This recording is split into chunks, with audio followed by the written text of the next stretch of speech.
Chapters 13 to 17. In the end, you didn't remember. You remembered other things, just not me.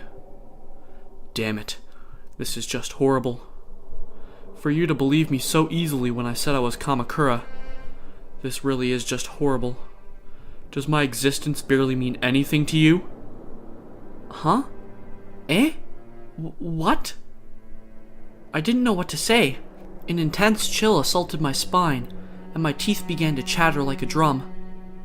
Are you really Matsuda?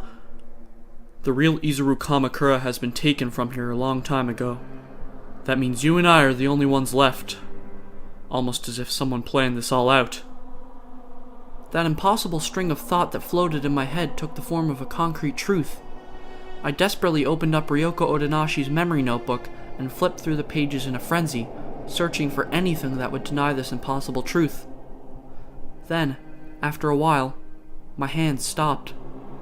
In the notebook was an amazing amount of portraits detailing Matsuda.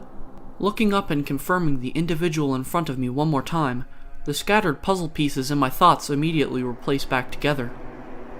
But why? How come I'm not? The heartbeat in my chest, the rise of emotions. I know. You're not feeling anything. Ironically, those words proved that he was Matsuda.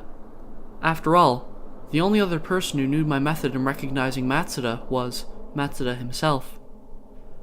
That's because you're beginning to remember things again. Because you've began to regain your memory. You've stopped thinking about me. Eh? In the end, that shows how my existence wasn't anything special to you. But you forgot about that fact. That's why you were filled with such emotion towards me. Matsuda isn't important to me? Because I forgot that? I thought he was important to me? What are you talking about? I don't get it. Then, that intense itching entered my brain again. I remembered the things I would have said to Matsuda when meeting him, the things I would have done when meeting him, why I wanted to even meet him so bad in the first place. I remembered the reasons for everything. What is this? Why? Suddenly, I wasn't able to believe anything. Not Matsuda, not myself, not even the world. I spontaneously began stepping back, but those legs immediately began to stop. Behind me stood a wall blocking my way, so I just stopped and stood there. Matsuda began taking steps as if pursuing me, impatiently moving forward. Matsuda? What's wrong? I cried out with a voice tinged with terror. He responded with a pale face. Tension building to the point where it could take my breath away. Filled with fear, I spoke that name. Could it be Junko Anishima's fault? He stopped in his tracks and stared at me with a piercing glare. Ah, that must be it. That sharp glare felt as if it pierced my entire body. These are Matsuda's eyes? Are you really Matsuda? I quickly swallowed those words almost coming out of my throat. I could tell that they would only make matters worse. Hey, Matsuda, let's stop this. Being cornered by Matsuda like this, pleading was all I could do. How about we just head back to the laboratory? We could just relax and chat while you perform treatment on me. If we do that, everything will go back to normal. By the end of my pleading, my voice changed into a scream. After all, this is just wrong. This has to be wrong. It's already too late. But Matsuda turned his head. I can't go back anymore. Neither you nor I. We can't go back. Hearing his freezing voice, my whole body began to quickly grow cold. Why are you saying that? Why are you spouting these cruel words? Continuing with that freezing voice, he spoke with rage and irritation. You still can't remember what I've done to protect Junko Anishima? I see. Then I'll make you remember. It's alright. Let's just forget about this and get away from this place. Nothing will change even if we forget. No one knows that better than you do. I don't know anything! Reaching my limit, I shrieked with all my might. But Matsuda, without paying it mind. Alright, just hear me out. But why was he speaking with such a sad face? I'm the sad one here. Hope's Peak Academy's worst incident. Everything changed because of it. No, I finally realized it because of that incident. The fact that my life, which I thought was completely normal, was actually a fake scenario set up to control me. Those words were not directed towards anyone, not even me, but towards himself. I've been fooled by Junko Enoshima all this time. Completely fooled. But even so, I couldn't stay away from her. I thought I could save her. I thought I would be able to stop her. That's what I was made to believe. His voice immediately began to strain with bitterness. In order to protect her, I concealed her existence itself. But regardless of that, she went ahead and even killed the committee board members. That's why I went as far as to hide those corpses. I dealt with the evidence for her sake. As my ears took in his words, my mind began playing through all the scenes that had occurred up to this point. There was no time to even feel the itching. Not only that, I even murdered people for her sake, in order to silence Soshin Murasame, who knew the truth about the incident. It's the same with that Yudo Kamishiro. For her sake, I couldn't let them live. That's why I killed them. I was completely submerged by the torrent of truth blasting out of Matsuda. But there was something I needed to know no matter what, so I struggled to keep my head above the waves as I attempted my question. Is she really that important? Junko Enoshima? Is really that important to you? She is. Matsuda responded with no hesitation. Why is she so important to you? As my tears of confusion and fear pushed me against the flood, I struggled forward as I frantically raised my feeble voice. It's because of what she said to me. What she said to me when I lost what was once important to me. From now on, I'll be what's important to you. It was ridiculously impudent, but thanks to that impudence, I was prevented from being all alone. She's not family, a lover, or even a friend, but she's someone just as important to me as any of those. Just as important as any of those. That's how Matsuda felt about Junko Enoshima.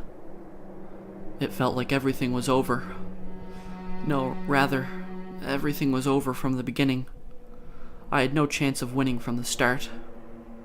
Someone who had no past had no chance of competing with Junko Enoshima. Frustration, jealousy, there was none of that.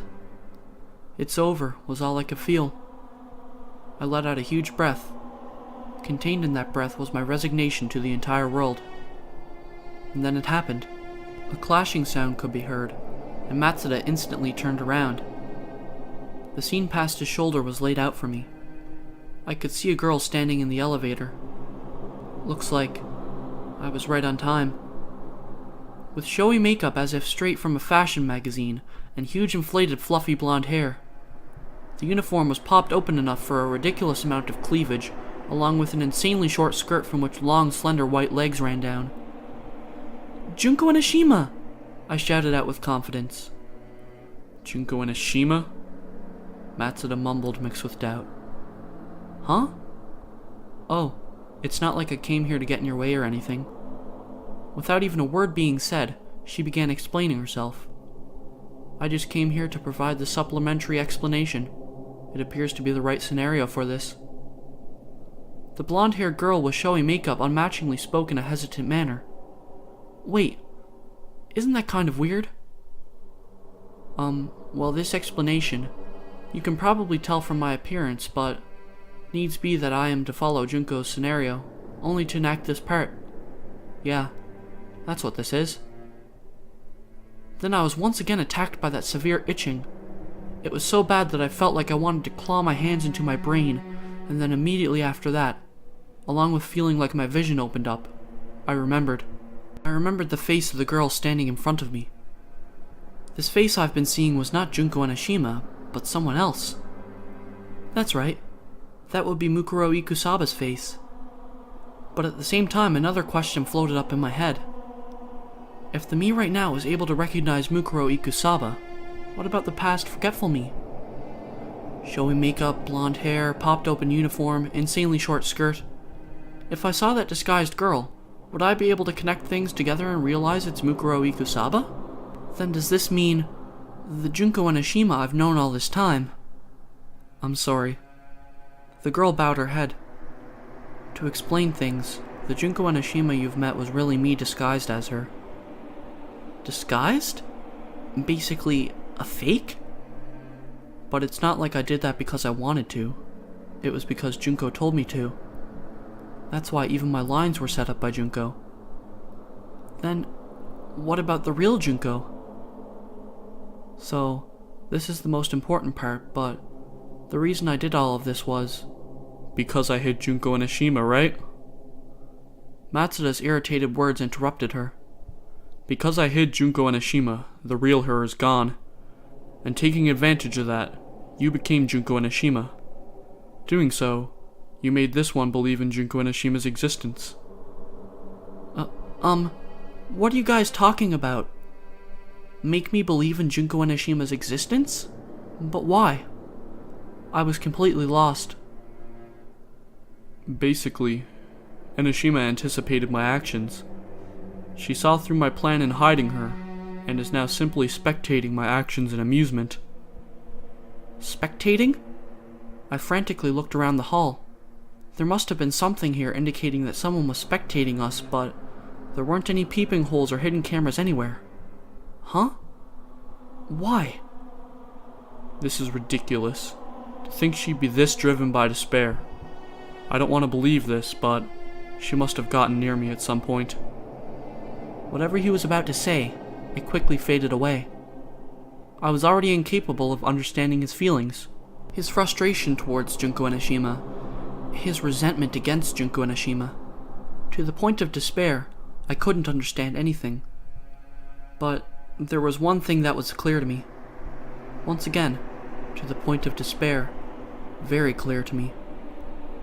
He must love her, but at the same time hate her, right? That's right. Matsuda quietly nodded. He confirmed my thoughts. I was right to give up. There was nothing I could do but to give up and let everything end. This is the end of my world. This is the end of the world of Matsuda and I. The moment I gave up, the curtains of my soul began to slowly fall. Thump. Huh? That's why I have to end this. While covering his face with both hands, Matsuda let out a huge sigh. He then lifted his face with eyes brimming with unwavering determination. It's likely that my desire to protect her was true despair. That's why, unless I end this, my despair won't end either. That was the voice of someone who gave up on everything. That's why I have no choice but to end this. His eyes were full of anger, sadness, love, and hatred, all boiled and concentrated together. But even then, there was a mysterious calmness expressed on his face. Thump thump. Huh? But why? I didn't want Junko Enoshima to get involved with others. I thought I would be protecting her that way. Matsuda began to close our distance at a slow pace. That's why I hid her. That's why I desperately tried to hide her. Thump thump thump thump. As Matsuda drew closer, the beats in my heart grew louder and louder. But it was pointless. My actions did nothing. What I did meant nothing to Enoshima. In the end, there was nothing she could do but to inflict despair on anyone involved with her. That's why this is despair. The fact that I finally understand that. I finally understood as well. The thumping in my chest, I just now remembered. The moment I gave up on everything, I remembered my feelings towards Matsuda. This must be because of the scenario Junko Enoshima set up. In order for despair, she had me finally remember it. That's why I've decided to end things once and for all. Matsuda finally stopped in front of my eyes. The distance between us was to the point where our feet almost touched, and while I felt the continuous heartbeat in my chest, I felt dizzy with blood rushing to my head as I looked at him. Then, as if about to embrace me, he took those hands and squeezed them around my neck. I was done for. There must have been no other way. After all, Junko Enoshima was an important existence for him.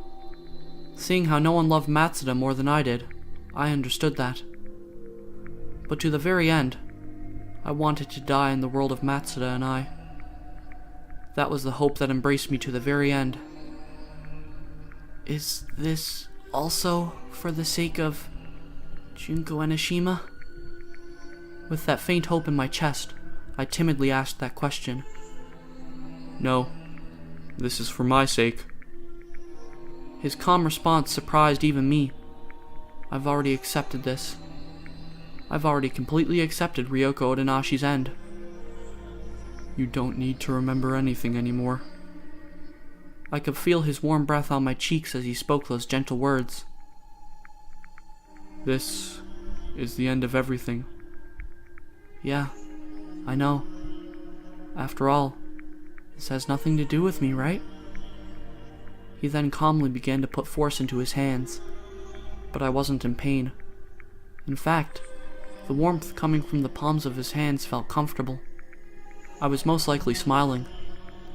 Thump, thump, thump, thump, thump, thump, thump, thump. My raging heartbeat. My entire body heating up. Intense ringing in my ears. I guess I was at least a bit scared. But Matsuda's face in front of me seemed to become gentle, as he released his extreme stress. Ah, it really is Matsuda. As I burned that face into my memory, I slowly closed my eyes. I'll be done at this rate. Everything will be over. It's finally not be over. It was all of a sudden. That familiar, sinister laughing voice began to echo within my ears.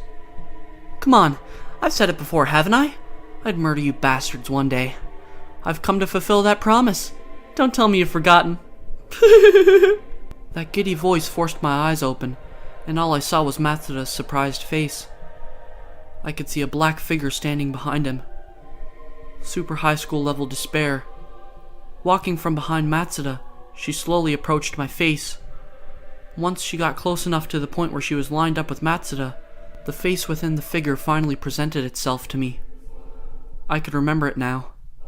That face was me. That's right, Ryoko Otonashi never even existed in the first place. Hilarious, isn't it? It's so despair-inducing that it's hilarious. The voice that rang out was of myself. By the very end, I remembered. I finally remembered everything. At the same time, everything crumbled apart. The scenery I perceived to be an immutable existence, easily, and then completely crumbled apart. It was like that sandcastle. No matter how elaborate or stable it appeared to be, it easily crumbled apart like that sandcastle. My entire body's skin, muscle, bones, all like dry sand crumbled apart. And I faded away. Everything crumbled away and went back to normal. My world ended, and her world was created. That would be my, Ryoko Odanashi's final moment. Then, everything finally returned back to normal. The strength within those hands gradually began to weaken as energy left the entire body. Then, Matsuda finally relinquished his grip on that girl. Clang. A sound rang out from the ground. It was a knife tainted by blood. It was a knife engraved with Hope's Peak Academy's emblem. Blood could be seen dripping down around it, and it soon developed into a sizable pool of red. Putting my hands towards my stomach, I could feel a warm sensation. Matsuda then returned his eyes to that girl. Listen, you bitch. He spoke while suffering. But before I die, you should know that what I told you was a lie.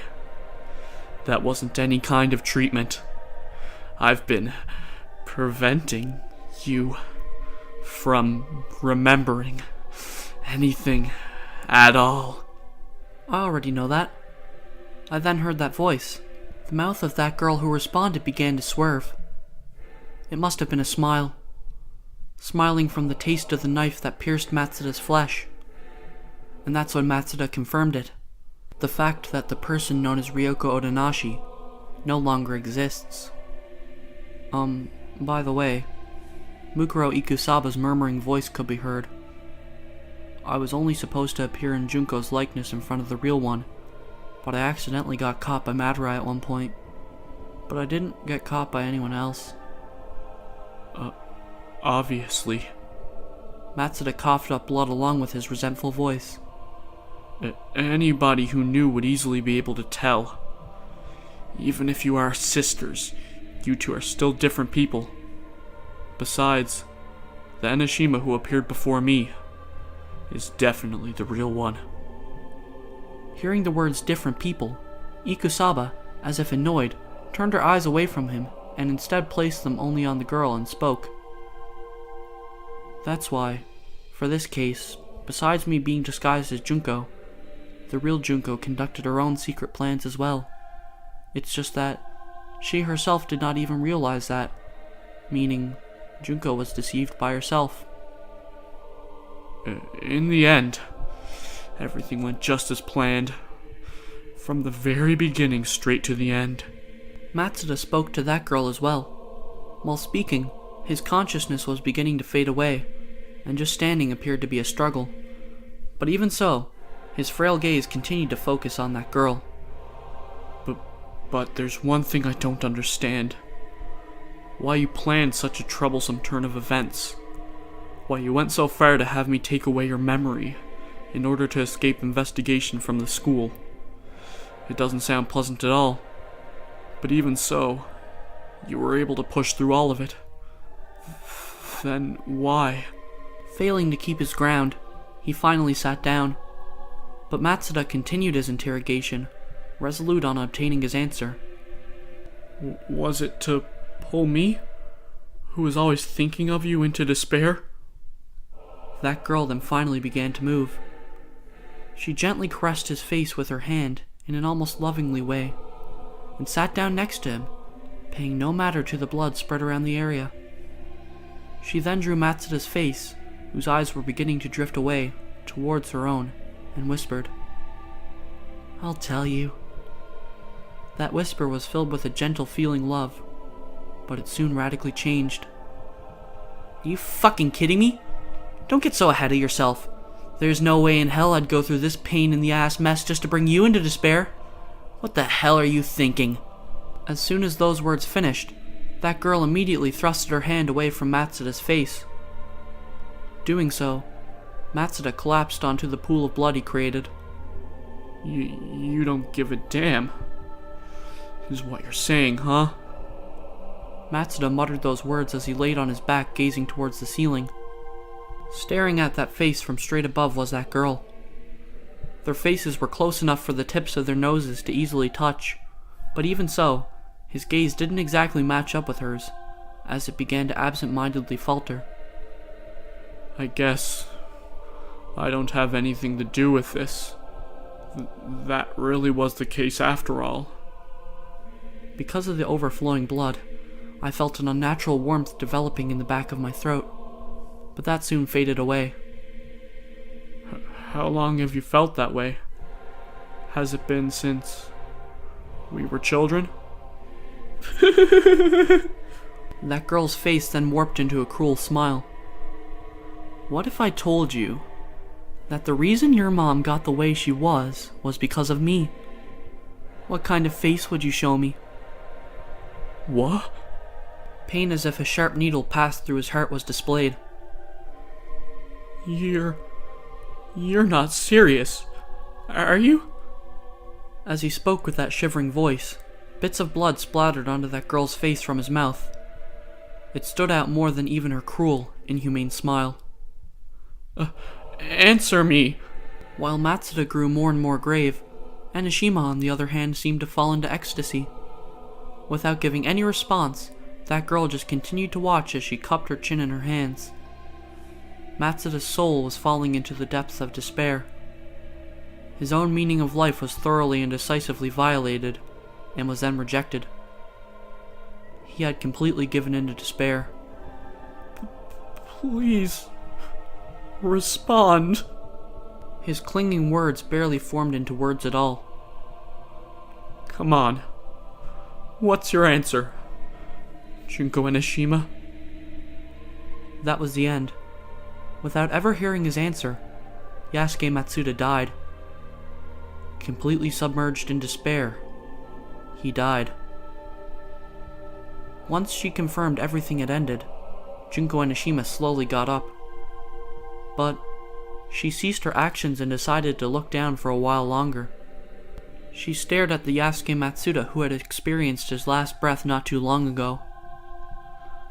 There's no way this would have nothing to do with me. There was a hint of sadness laid somewhere in that murmuring voice. After all, you were the most important person to me of all. Those were her true feelings. Yasuke Matsuda was an especially important existence for Junko Enoshima. Ever since they were children, he always stood up for her, always continued to unconditionally love her, and above all, just being by his side made her heart feel warm. But she killed off that existence with her own hands. She stepped on it, forced it past the gates of despair, and brutally murdered it.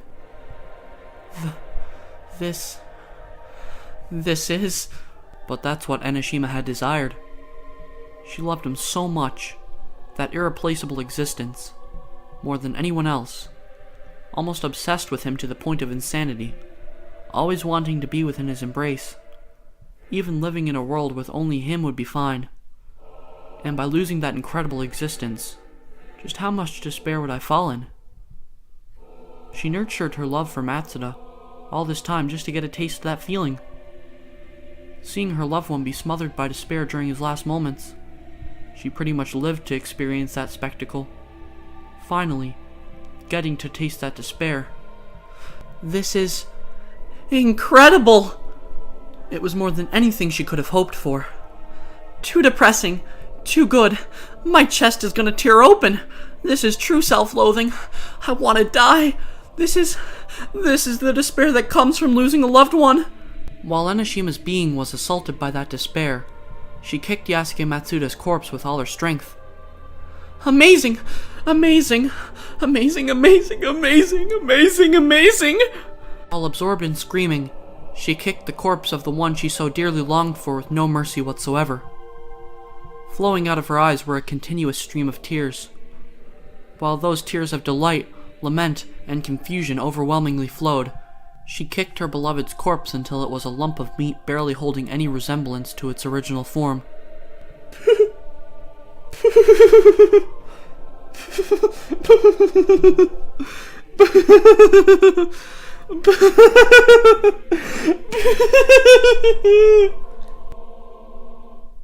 When Kyoko Kitty opened her eyes, she found herself at the infirmary.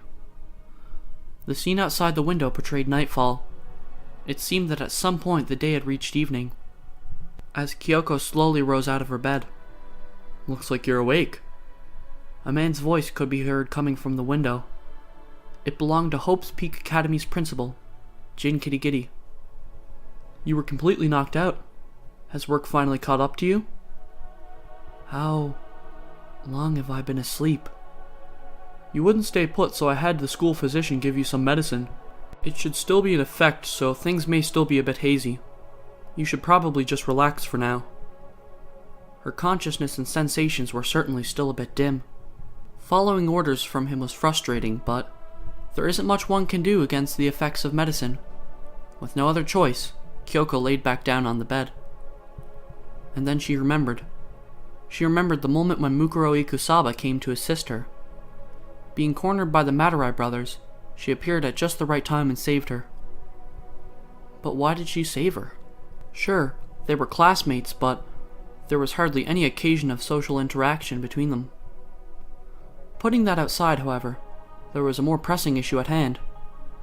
The girl that was with her when attacked by the Madurai brothers, Junko Enoshima, what happened to her? She tackled that question in her mind in a very kitty-like manner. Then, it appears that she was rescued by Ikusaba as well. I'll save you the trouble of overthinking things. She's been temporarily hospitalized at one of the medical facilities in the teaching staff faculty building. Although the silver lining is, well, how would I say this? Due to the shock from that incident, it seems that she recovered her memory. Memory? She'll soon return to her regular school schedule, but it seems that she doesn't remember anything from when she lost her memory. Because of that, there have been numerous confusion issues going on, and everyone has been taking care of her. I see. The classmate returning to class should have been a joyous occasion, but something didn't feel right. Like something was being overdone. Also, there's something important I have to discuss with you. His following words then completely brushed off Kyoko's doubt. I'll be closing the investigation request on Izuru Kamakura. Eh? Kyoko immediately rose up from the sudden report. Why all of a sudden? Her question was one of urgency. Sorry, but I can't really talk about that. What are you... Okay, fine. I wasn't satisfied with the contents of your work. How does that work for you? Recognizing his lack of acknowledgement, Kyoko scrunched her eyebrows in inquisitiveness. Then, what happened to Kamakura? Speaking of which, just today the new committee board members got inaugurated to replace the old ones. Don't avoid the subject. Due to the members changing, decisions involving confidential information have increased. No matter what you have to say, I don't really have much freedom to be carelessly discussing our secrets. That statement was a clear refusal. Hearing those words, all Kyoko could do was respond with a murmur of resentment. Why are you telling me this now? Alright, in return, how about I reveal to you this confidential information we've been talking about? That is, if your pride as a detective would allow it. His words were almost like a challenge. He was being like that for quite a while. The words, "You were just being used this whole time," were likely. That kind of thought process was simple, but there was a feeling that the reason behind it couldn't be so simple. But what caused that feeling? Was it the intuition of a detective? Or was it because he was her father? She immediately shook her head. Shaking off that last train of thought, she roughly responded. I understand. I don't mind giving up on the request. However, there is one thing I would like to know. Kitty Giddy was watching from outside the mirror in silence. What happened to Yasuke Matsuda? And the Madurai brothers? A moment of silence passed, and Kitty Giddy let out a hefty sigh. He then turned his eyes and began walking towards the door of the infirmary. Kyoko followed his movements carefully with her eyes. He then stopped in front of the door, and without turning his back, he spoke. Expulsion. That's how it seems they were dealt with. His words felt heavy. A hint of anger could be heard among them as well. Not only that, it was the new committee board members' intentions as well. To strictly conceal the incident under the darkness. Those involved, Matsuda and Madurai, were expelled, and soon others will follow as well. You weren't going to stop them? All I did was receive their report. They're not even in the school building anymore. Even you probably would have difficulty in tracking them down. Letting out another huge sigh, Kitty Giddy began to grind his teeth. Although, it sure was a convenient development.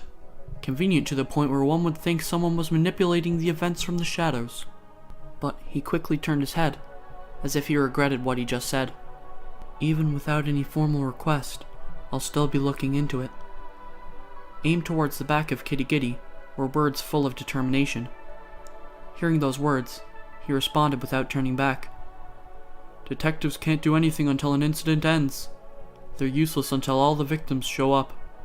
That's a trait that exists within even the most expert detectives. But I think you're different. I feel qualities coming from you that exceed ones of a detective. Those are words coming from witnessing your various talents up to this point. I think I'll be keeping them in mind. What are you trying to say? Kyoko let out a stiff voice. There's no need for apprehending. Kitty Giddy then looked past his shoulder, towards Kyoko, who was tight-lipped with anger and an expression close to tears. One last thing. You're free to investigate on your own. However, if you happen to endanger yourself or attempt to bypass the school rules, I won't plan to show any mercy. Prepare yourself. If you can't keep that in mind, you'll be leaving this school. Without waiting for any response from Kyoko, Kitty left the infirmary. When entering the hallway, he let out yet another huge sigh. Even though he was trying to keep her away from the incident for her own good, it still pained him. But she wasn't the type to just happily listen to orders. There wasn't anything to be done about that. The situation was already out of Kitty hands. Just like the ex-committee board members who disappeared, the new ones would eventually become figures of valuable position in their various fields. Soon after their inauguration, the termination of the Kamakura project was announced. It was their way of saying that the existence known as Super High School Level Hope never existed. It wasn't a very surprising turnabout. Kitty became the core and the symbol of hope that Hope's Peak Academy raised and nurtured all these years, was abandoned unceremoniously. Following these actions, the new committee board members' decisions and plans were quick and prompt. Through various methods, they were able to construct concealment for the incident. It appeared they were instructed by some other party. All of a sudden, Kitty began to pick up the pace as he continued down the hallway. While walking at a brisk pace, he inadvertently glanced towards the window. The idea that everything had ended was not present. Rather, it felt like it was the start of a new turn of events. Most likely, not a good turn of events. A horrible incident was going to occur from this school, and then consume the world. No one would be able to stop that. But from that prediction, Kitty felt an uncharacteristic chill creep on. But Kitty's decision was already set in place. For the sake of the students, it might be time to speed up that plan. An area where even the new committee board members would not catch wind of. There was no other choice than the ex-school building. With that thought in mind, Kitty began into a full dash, but he didn't realize it. He didn't realize what was happening to himself. His mouth began to faintly bend. He must have been able to sense it. The talent holding the ability to throw the world into chaos was lurking somewhere in Hope's Peak Academy. That was possibly why he was trembling from being enveloped by interest in this existence. But even so, he had no way of knowing what laid ahead. Eventually, that talent will inflict despair across the world, and that very despair will trample across even himself. But Jane Kitty was still completely unaware. Back from her long period of absence, the first thing taken care of when returning to her dorm room was applying the makeup. Looking at her reflection in the mirror, Junko Enoshima saw despair. Geez, Matsuda sure had horrible taste. Reflecting in the mirror was a simply plain, normal, and uninteresting female high school student. To think something like this was of value for despair. I don't know if he picked something up from his mother or something. Going over the sense of a loved one in despair while applying makeup, she began to tidy up the room, beginning with picking off the numerous post-it notes saying, "This is my room," and then the Ryoko Odenashi memory notebook. Looking at this notebook brought back memories of Yasuke Matsuda. Remembering him, she could feel her chest tightening. Consumed by disgust at what she did to him, she was compelled to cry and scream out, "I want to forget this already! I just want to get rid of this notebook." All the more reason to keep this on hand. With an indescribable expression somewhere between woe and excitement, she flipped through the pages. Suddenly, her hand stopped. On that page laid a ridiculous amount of likeness portraits of Yasuke Matsuda. These horrible drawings are surprisingly heartrending. How exciting! As expected, it seemed that her heart's wound wouldn't heal anytime soon. But that's how it should be. After all, she went so out of her way and lost her memory to taste this despair. Speaking of which, that wasn't the only reason she had her memory lost. There was another goal in mind as well. That reason was within the notebook within Enoshima's hands. Reports on Matsuda's methods in manipulating her memory were recorded in that very notebook. That was her other reason. Memory manipulation was required for the final stage of her plan to inflict further despair. That's why she wanted to test it. That's why she wanted to test it on herself. She arranged for Matsuda to take away her memory, resulting in becoming a subject to that memory manipulation. I guess this is all one can expect from just an experiment. Just becoming forgetful is only halfway progress. I guess Matsuda just didn't try hard enough. Well, once I take care of it, I'm sure it'll turn out perfectly. Taking over a loved one's lovely research, I'll be sure to make use of it in the most despair-inducing way possible. Her other reason for using Matsuda was for this experiment. For that experiment, she anticipated Matsuda's actions and then proceeded to move freely within her own convenience. That goes for others as well. She anticipated the results of everything and manipulated those events at will. By doing this, she finished her perfect development. It was the same for even Enoshima herself. She was able to control even her own actions and experience the greatest taste of despair. Yoo-hoo! I'm back! Suddenly, a strange voice rang out as the door to the room flew open. Standing at the door was a blonde girl, the one who disguised as Junko Enoshima, Mukuro Ikusaba. With expression displayed on her face, her cheeks rose and formed a huge smile. Were you surprised? I was hoping to surprise you a bit in commemoration for your return. Do you think I'm retarded? But Enoshima freezingly shot back. Are you trying to raise the tension or something? What are you gonna do if someone sees you dressed like that? Are you gonna take responsibility for that? Hell, are you even capable of doing that? I'm sorry. As if completely withered, her shoulders crumpled. Also, you barely even look like me. Are you even trying? In fact, do I even look that retarded? Do I?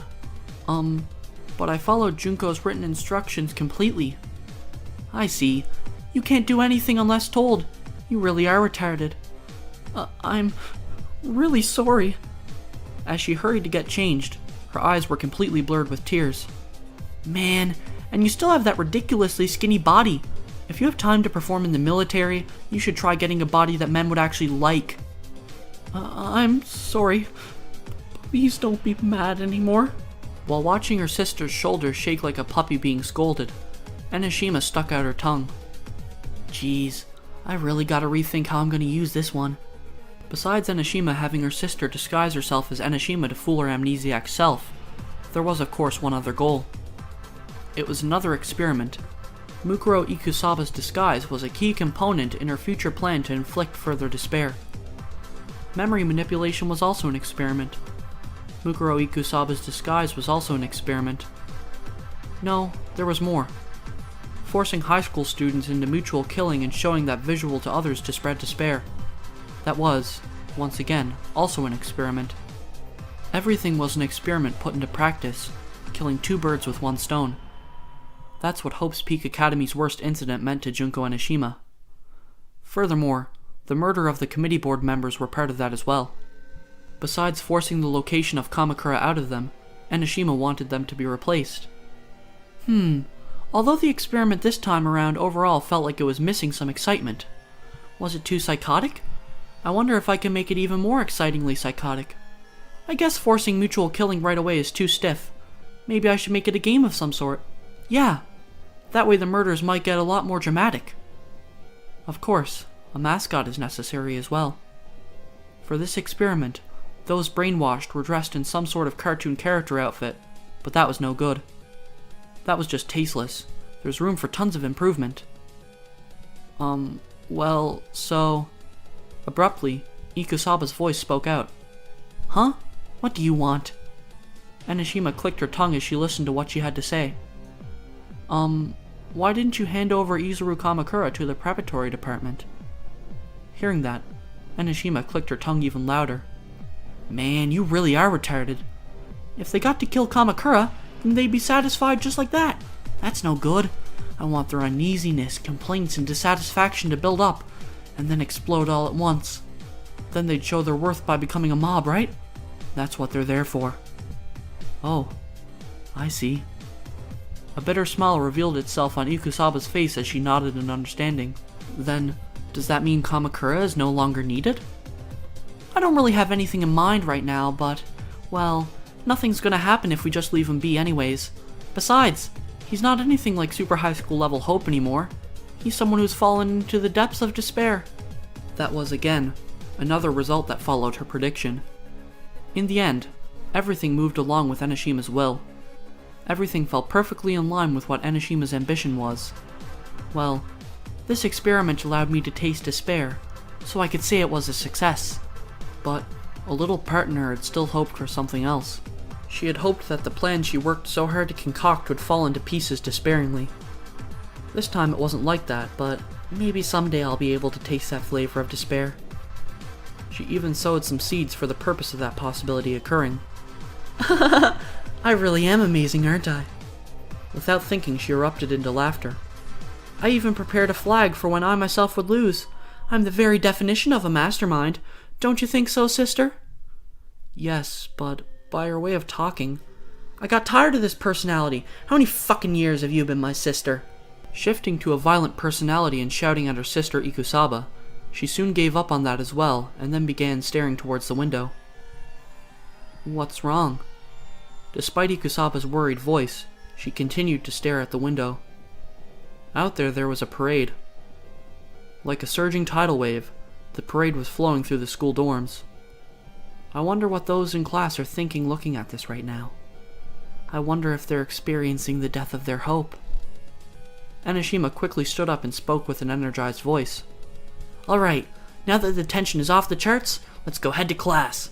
Our beloved classmates are waiting for us. Okay. Just like that, Enoshima momentarily returned to her school life. It was annoying getting friendly with others, but soon the spice of unbelievable despair will scatter about. Actually, I'm getting pretty excited. Alright, let's enjoy the rest of our school life to its fullest. After all, that was her true motive. Thus, the key words were set. The flag was raised. Mutual killing, ex-school building, brainwashed preparatory department, super high school level Hope, class 78, Hope's Peak Academy's committee board, principal, memory manipulation, Mukuro Ikusaba's disguise, Monokuma. It all begins from here. The plan to create the strongest despair of all starts from here. The world's most despair-inducing incident starts from here. Predicting what will occur is simple, but not doing so would be more interesting. A stronger taste of despair will come on that way. But can I hold on for that long? What should I do? Just picturing that despair caused Enoshima's heart to jump, because super high school level Junko Enoshima wishes for despair above everything else. Finds hope within despair more than anyone else. Finds hope? What the hell?